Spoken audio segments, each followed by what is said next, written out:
অতি বেশি গেল? হ্যাঁ তাহলে দিয়ে দাও, আর একবার দাও।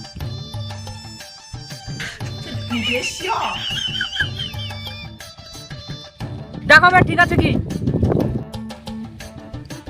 না, এবার ওর দিকে বেশি হয়ে গেল। অতি বেশি হয়ে গেল?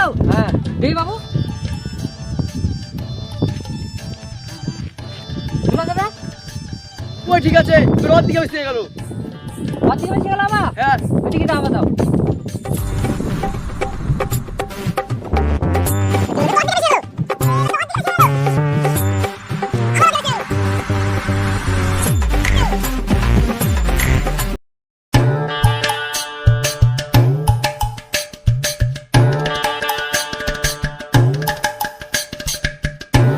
বুলবুল, তোর দাদুকে আর কোথায় কোথায় খুঁজবো রে?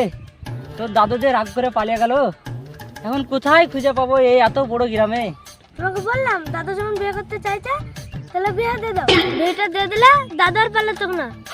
আরে তুই যে বলছিস দাদুর বিয়েটা দিয়ে দিলে দাদু আর পালাতো না, কিন্তু তোর দাদু যে তোর দাদিকে তালাক দিয়ে দিত। তোর দাদু তো এখনো মাঝে মাঝে নুঙিতে হেগে পড়ে, এখনো নুঙেই সামলাতে পারে না, আর ও এখন বউ সামলাবে কি করে বলতো? বুলবুল চল দেখি এই সামনের গ্রামটা দেখি।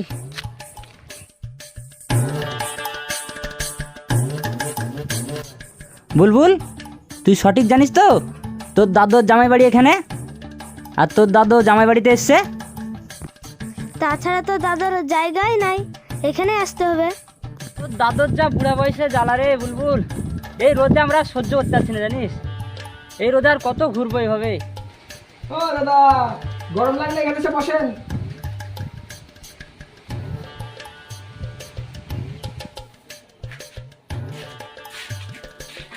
কি দাদা, এত রোদ গরমে কি করছে? কিছু খুঁজছেন নাকি, না কোনো সমস্যা? কিছু সমস্যা থাকলে আমাকে বলেন, সব সমস্যার সমাধান আমি। এখানে বসেন আর সমস্যাগুলো বলেন। আর বুলবুল বস, এখানে ঠান্ডা জায়গায় বস। আর বলো না ভাই, সমস্যা তো খুব পড়েছি।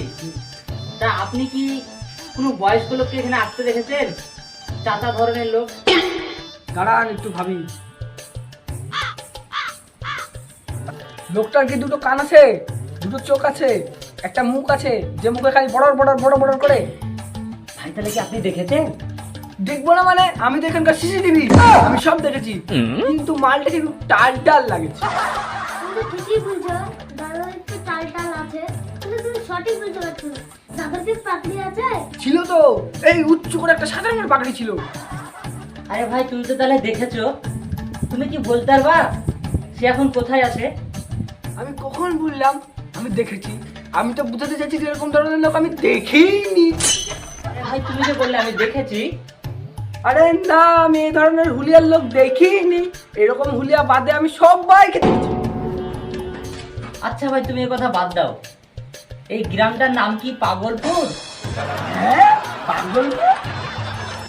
বলছি দাদা এটা পাগলপুর কেন নাম এই গ্রামে? এই গ্রামের লোকের সব 11 নাম্বার তারটা কাটা, তাই সবাই পাগল। কি কত নম্বর? আরে 10 নম্বরটা কাটা। এই তুমি যে বললে এখনই 11 নম্বর তার কাটা। সবারই 11 নম্বর কাটা, কিন্তু আমারটা 11 নম্বর ভালো আছে, 10 নম্বরটা কাটা, তাই আমি প্রফেশনাল পাগল।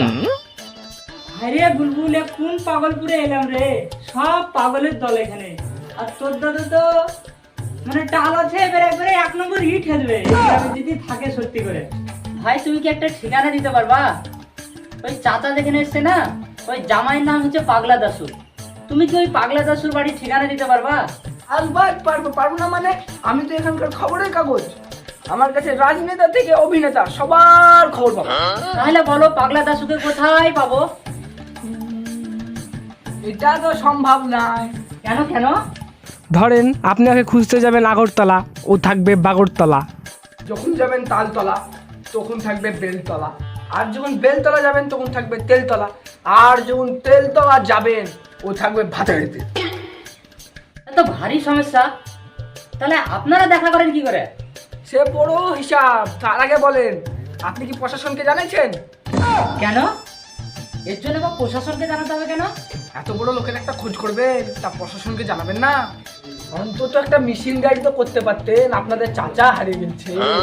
হাই রে কপাল, কার কার পাল্লায় পড়লাম।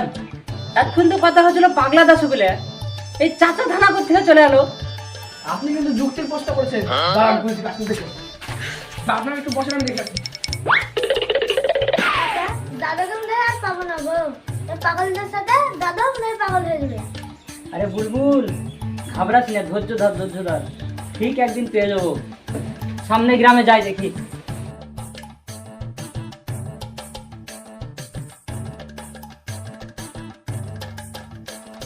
কিরে বুলবুল, তুই এলে গেছিস মনে হচ্ছে, হাঁটতে পারছিস না কেন? খুব খিদে লেগেছে কাকা। কি করবো রে বুলবুল, খিদে তো আমারও লেগেছে। এমন পাগলা গ্রাম, এই গ্রামে একটু খাবারের দোকানও নাই। চল দেখি সামনের দিকে আগাতেই থাকি। সমান সমান করে ভাগ করবি কিন্তু। 3টে রুটি কিভাবে সমান সমান করে ভাগ করবো? একটা করে নিলে তো একটা থেকে যাচ্ছে। আমি ওইসব বুঝি না। তুই চুরি করার সময় 3টা করলি কেন? 2টা করতি তাহলে আমরা 2টা চোর। তুই খুব ব্যাড জানিস তো। দাঁড়া, কাউকে তো সমান করে লিসি। ওই দাদা, এদিকে শুনেন শুনেন। কি হলো ভাই, ডাকছো কেন? কি বলবো দাদা, এই যে 3টে পাউরুটি নিয়ে বিরাট সমস্যায় পড়ে গেছি। এই যে ছেলেটা খুবই বেড়াল, 3টে পাউরুটি একটু সমান করে ভাগ করে দেন না। এই সামান্য জিনিস তোমরা একটু মানে নিতে পারছো না? তোমরা আবার প্রমাণ করে দিলা যে এই গ্রামটার লোক সবাই পাগল। ওই দাও দেখি।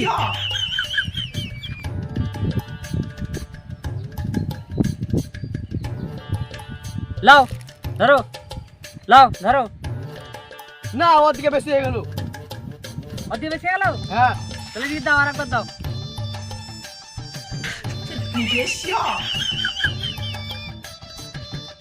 দেখো এবার ঠিক আছে কি? না, এবার ওর দিকে বেশি হয়ে গেল। অতি বেশি হয়ে গেল? হ্যাঁ। দেই বাবু। শোনা যাবে? ওই ঠিক আছে, তোর ওর দিকে বেশি হয়ে গেল। অতি বেশি গেল আবার? হ্যাঁ। এদিকে দাও, আবার দাও।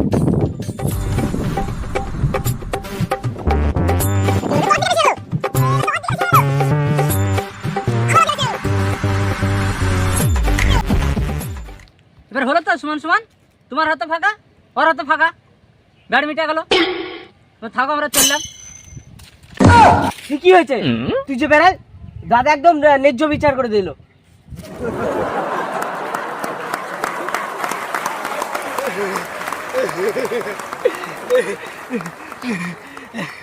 বুলবুল, এই গভীর জঙ্গলে কার হাসি পাওয়া যাচ্ছে না? কে হাসছে রে? হ্যাঁ, হাসি তো পাচ্ছি। ওই দেখো, ও হাসছে মনে হয়।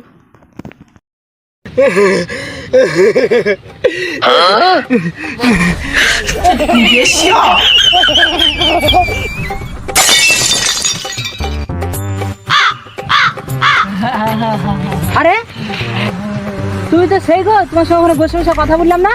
না না তো, আমি তো 1 মাস ধরে পড়ে আছি। আরে বুলবুল, ভুলে কি রে, এখনই কোনো কথা বললাম আর বলছি এখানে 1 মাস ধরে পড়ে পড়ে হাসছি। বাবু, তুমি এখানে অকারণে হাসছে কেন মাঠে পড়ে পড়ে? তো অকারণে হাসি না তো, কারণ তো আছে। কি করে হাসছো তুমি? একটা লোকের এক হাতে মিষ্টি, এক হাতে মাটি। মানুষটা ভুল করে মিষ্টি খেতে গিয়ে মাটি খেয়ে ফেলেছে। মজা বলেন তো। এই কারণে তুমি এখানে পড়ে পড়ে হাসছো? না তো, আমি এই কারণে হাসি না তো, আরো কারণ আছে। ধরেন পৃথিবীটা চ্যাপ্টা হতো আর সাগরের বাড়িগুলো সব মাটি দেশে পড়তো, কাদা হয়ে যেত, মানুষগুলো রাস্তাতে যেত আর ধপাধপ পড়তো। মজা বলেন তো। আরে তুমি আজগবি কথা ভেবে আসছো গো, ইয়া কোনোদিনও সম্ভব না। কে বলেছে সম্ভব না? সেদিনকে আমাদের পরে একটা করতে সাবান খেয়ে নিল। কে বললো আমি সাবান খেয়েছি? তোদের বাড়ির ছাগল তো ঠিক ঠিক হয় রে। তা তোরা আমাদের সাথে ঠিক 30 পরে দিস কেন? আরে বুলবুল, এ কোন পাগল রে সব? তো দাদা যদি এই পাগল গ্রামে দিকে সব পাগল হয়ে যায়, তাও আর খুঁজতে পারছি না। সন্ধ্যা লেগে গেলে এই পাগল গ্রামের সব পাগল রয়েছে, আমাদের দুজনাকে আবার কামড়ে কামড়ে ফেলবে।